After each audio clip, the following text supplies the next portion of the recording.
Okay, let's dive right into this. Today, we're unpacking a completely fascinating explainer on what I call a massive hidden gold mine in the nonprofit sector: cashback fundraising. If you're tired of constantly asking your dedicated supporters to dig deeper into their own pockets just to keep the lights on, well, you are in exactly the right place. To give you an idea of the sheer gravity of this untapped resource right out of the gate, £70 million.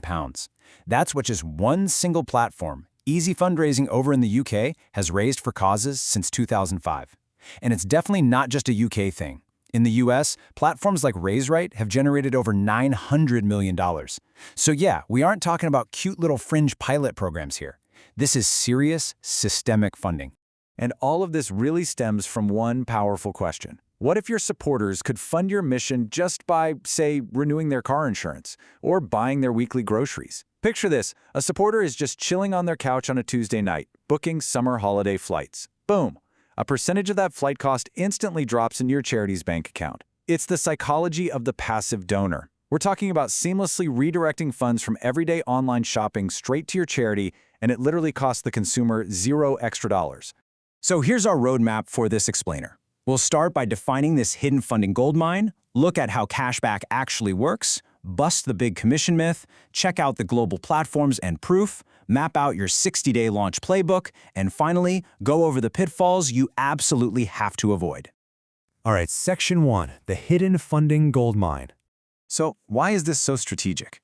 First off, it provides unrestricted funds. You can spend this money on the unglamorous stuff: rent, salaries, fuel for your vans. Second, it's recurring. Once a supporter builds the habit, they generate revenue automatically for years. Third, acquiring these donations, completely cost-free. And best of all, it's entirely passive for the supporter.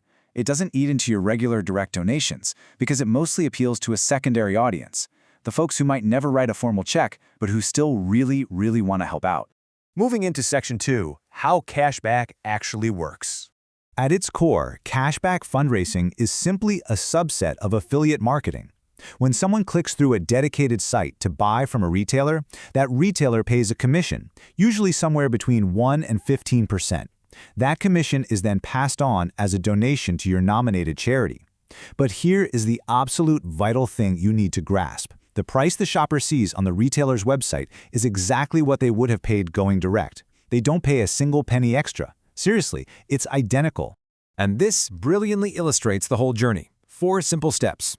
Step 1, your supporter, let's call her Sarah, clicks the browser extension. Step 2, she lands on her favorite department store's website. Step 3, she shops normally, right? Say she buys a new college laptop for £1,000. Step 4, because the cashback platform referred her, the retailer pays a 5% commission. Just like magic, £50 drops into your charity's account. Sarah gets her laptop, the retailer gets the sale, and you get £50, completely passively. All right, on to Section 3, busting the commission myth. Now, I bet you've heard a trustee or a finance director ask this exact question. Wouldn't it be better if the supporter just donated directly? We don't want to keep paying a commission cut. And it's a totally fair instinct. You want to protect your revenue and cut out the middlemen. But we really need to systematically tear down the logic behind that fear, because it completely misunderstands where the money is actually coming from. Because here is the massive light bulb moment. Your charity isn't paying the commission, and the supporter isn't paying it either. The retailer pays it. They treat this as a marketing cost straight out of their own ad budget. I mean, think about it. Why would a retailer just give money away? Well, they'd much rather pay for a guaranteed completed sale through cashback than pay for a risky maybe they'll buy click on Google Ads. If your charity doesn't claim that commission, the retailer just keeps it in their profit margin. You aren't losing income to a commission, you're capturing brand new income that literally wouldn't exist otherwise. Now, what's really interesting about this next point is how it completely shuts down that direct donation argument when you look at the long-term math. Just look at the lifetime value versus cost of acquisition. Say you acquire 200 passive cashback supporters. If they each raise just £25 a year through their normal shopping, that's £5,000 in year 1. But they stick around. Over a 5-year lifetime, that exact same cohort is worth an average of £25,000 to your charity. And the cost to acquire them? Near zero. Compare that to an expensive paid ad campaign where you might spend $50 just to get a $10 a month donor. The math is just completely, absolutely on Cashback's side. Let's move to Section 4, global platforms and proof. Looking globally, There is a massive, established ecosystem of cashback and voucher sites specifically built for charities. Whether you're in the UK, the US, Canada, Australia, you name it. You don't have to build custom software. This infrastructure is already built, it's heavily tested, totally secure, and literally just waiting for you to plug your organization into it right now. Just to give you a quick rundown of who to look up after this explainer. In the UK, you've got Easy Fundraising or Give As You Live. They have by far the most developed ecosystems. In the US, platforms like ShopRaise and RaiseRight have stepped up brilliantly to fill the huge gap left when Amazon Smile shut down. And down in Australia, ShopNate and Cash Rewards are driving massive quarterly payouts for nonprofits of all sizes.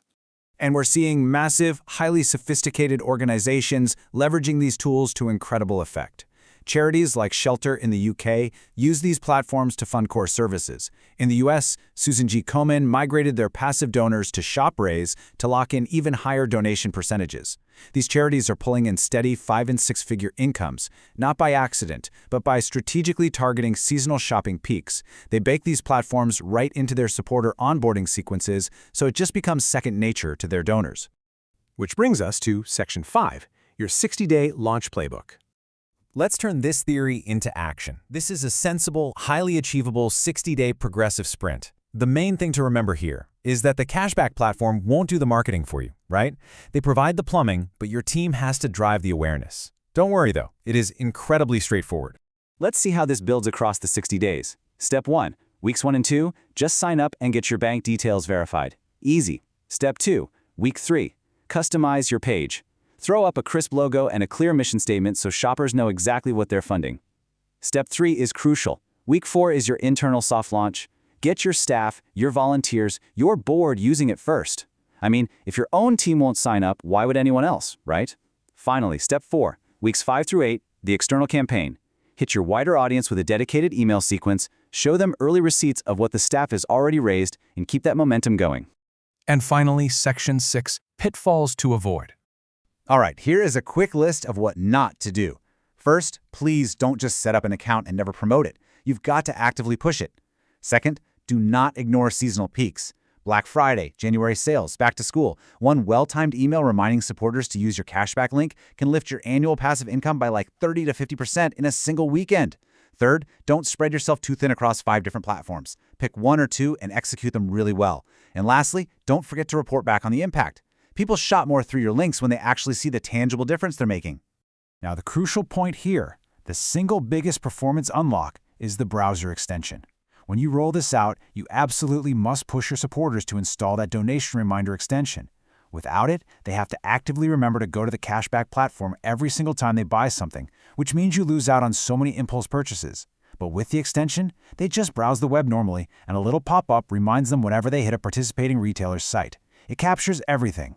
Honestly, without it, your long-term conversion rates will simply plummet. So I want to leave you with this final, provocative thought. As we speak, right this very second, your supporters are buying groceries, they're booking flights, ordering gifts, upgrading their phones. They are already generating this wealth. So why on earth should those marketing dollars go straight back to the retailer's bottom line instead of funding your mission? The infrastructure is there, the math is proven, and the cost to your donor is literally zero. The only question left is, what are you going to do in the next 60 days to claim it? Thanks so much for joining me for this explainer, and I will see you next time as we keep breaking down the strategies that matter most.